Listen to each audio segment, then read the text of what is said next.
One of the challenges on this movie was that obviously you're following in the wake of 3 other, very popular movies. But we're not a sequel, we're a prequel. So I didn't want to be a slave to design concepts from the other movies. And there was a particular character that was a minor character in some of the other movies, I'm thinking particularly of Victor Creed, that we were now going to make a major character, in fact, the antagonist to Wolverine in the movie. I felt like we needed someone with considerable dramatic experience to be able to be up against Hugh. And so I think we were very fortunate when we got Liev Schreiber to come in and play that role. And that was another reason why I wanted to reinvent the way he looked. So I hope the fans will understand that. And rather than seeing this as, oh, it's supposed to be exactly like this, this, and this, here's our play. Here's our production. And someone else will do something different in 5 or 10 years. This character is going to be around for a long time, just as has been done in the comic books.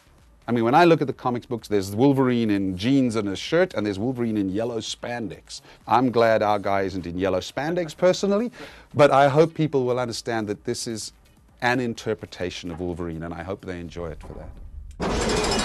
You were sentenced to death by a firing squad of 1,000 hours. How'd that go? It tickled. Of course, there are certain little moments in the movie that only the hardcore fans will get. For example, there is a wonderful shot when Gambit is about to throw his cards, which we know that he charges electric. His fury manifests as a kind of kinetic energy. And as he's about to do it in the movie, we push in on his eyes, and just for a moment they glow red. And I hope, fans, that you'll know that they're meant to be red. They're red, but he can exist in the real world. So those are the sort of fun things. And then, of course, there's another tip to the fans. For people who've never seen the movies might not get it, but there is a moment when William Stryker is looking at a cryogenically frozen body in his laboratory.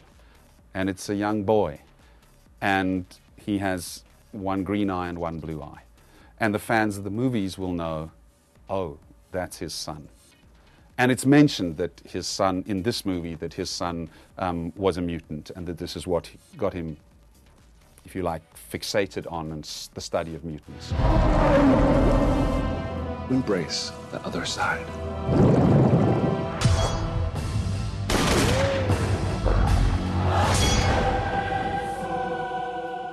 I am very fond of Tom Rothman when he and I are in a room together and debating. And I hope that he and I, through our debates, which, we didn't always agree, we certainly never yelled at each other. Some of these fan sites have really been upsetting in that way. I have never had a stand-up argument with Tom Rothman. Never, ever, and nor has Tom with me. Ever. And that is a fact. And it's quite upsetting to see how these things sort of spiral into... but did we discuss and debate what stylistically I was going to bring to the movie and his expectations and my... Of course. Of course you do that. And I hope it makes the movie better. Nobody's trying to screw up the movie.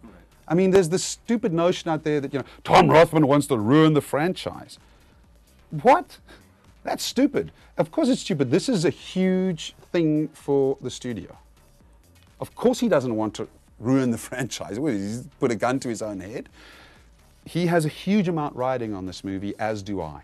There were disagreements, but they were handled, I think, with dignity and sincerely, as how should we best proceed. First in Hollywood.